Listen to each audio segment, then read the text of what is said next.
At the start of the book of Genesis, we find two different stories about how humans were created, and each one shows a unique way that people came into being.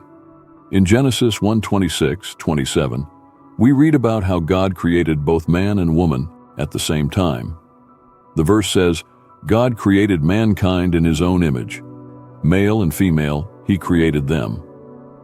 This description shows that both were made together, suggesting they were equal from the start, each one a reflection of God.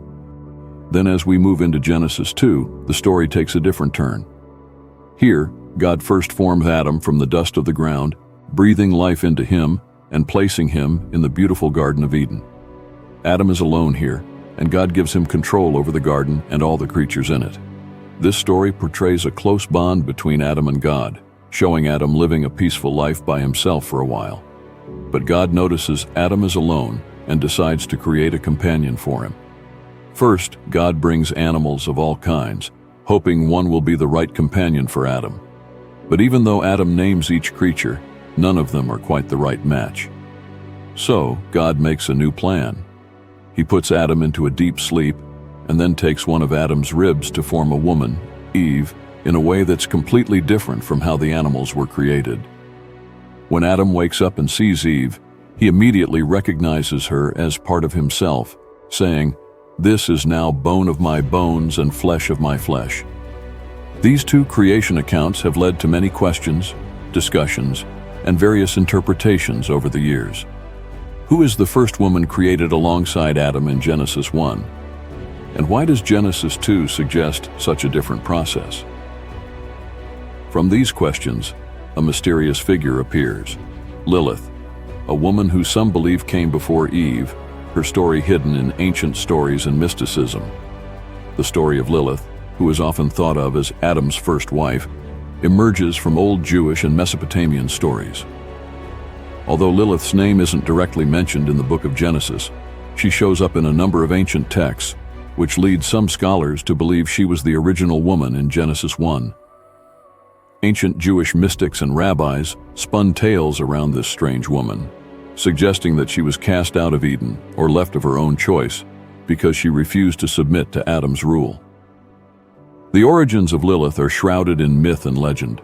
Her name appears in the Sumerian king list as Lilitu, which refers to a group of spirits believed to be female demons or even vampires who roam the night. These spirits were said to wander in wild, empty places, looking for human prey. In Mesopotamian stories, Lilith is seen as a demon who harms young children and seduces men while they sleep. This association with the night, danger, and temptation gave her a unique identity, making her both fascinating and frightening. In Jewish tradition, Lilith's story is told in the Alphabet of Ben Sira, a medieval text filled with satire, mystical tales, and reflections on biblical stories. Here she is described as Adam's first wife, equal to him because she wasn't made from his rib, but from the same soil. She wanted equality with Adam, which led to arguments between them, and Lilith eventually used God's powerful, unspoken name to leave Eden. This act of defiance became a major part of her legend, marking her not just as a wife or a mother, but as a being tied to the powerful forces of creation. Lilith's story has turned her into a symbol of rebellion, freedom, and a desire for respect and equality. Because of these qualities, she has been both feared and admired over the centuries, as she represents the unknown and untamed aspects of creation itself. According to ancient legends, Lilith's wish for equality is what created tension between her and Adam. Made from the same soil, Lilith viewed herself as Adam's equal and expected him to treat her as such. However, Adam saw himself as the one in charge and wanted to have control over her. Their conflicts reveal the age-old struggle between independence and submission. In their relationship, Lilith wanted the freedom to make her own choices, especially in the most personal aspects of their lives together. Adam, unable to accept Lilith's demand for equality, turned to God for help, but Lilith didn't give in to Adam's wishes. She felt that if they were going to be together, it should be as equals. The arguments between them grew more intense until Lilith decided to act. She spoke God's sacred, powerful name, an unspeakable act in ancient Jewish tradition. This act gave her the power to leave Eden.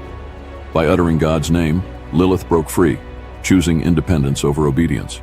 She fled from Eden, becoming an exile, and eventually, stories would describe her as a demon. The mystics who shared these tales saw Lilith's departure as a powerful act of self-assertion. She had invoked the sacred to gain freedom, standing against both Adam and God. The legend of Lilith, then, is not just a story of a broken relationship, but also of a deep need for autonomy in a world where obedience and hierarchy were seen as divinely ordered. After Lilith left, Adam found himself lonely again, and he pleaded with God to bring her back. In response, God sent 3 angels, Sinoi, Sansonoi, and Samangeloth, to find Lilith, who had fled to the wilderness near the Red Sea. By this time, Lilith had started a new life, living freely but wildly, and was now in a place beyond Eden. When the angels found her, they demanded that she return to Adam. But Lilith was firm in her decision and refused to go back. The angels threatened to harm her, but Lilith struck a deal with them. She promised not to harm children who wore amulets inscribed with the angels' names. In Jewish tradition, these amulets were worn by mothers to protect their newborns from Lilith's influence, symbolizing both her feared power and her commitment to her own choices. This agreement marked Lilith's transformation. She was no longer just a woman connected to a man. She became a powerful figure on her own terms, bound to the spiritual world by an ancient pact. She embraced her new identity as a force that was both feared and respected, existing on the edge of human life where light and shadow meet. This mystical aspect of her story has lasted over the centuries, as Lilith came to represent both power and the cost of freedom. Lilith's story continues with her transformation from a woman to a demon, rooted in her rebellion and connection to darkness. In different ancient texts, she is described as a night spirit, haunting dreams and preying on the unprotected. Some stories paint her as a seductress, visiting men in their sleep, while others show her as a child snatcher, feared by mothers.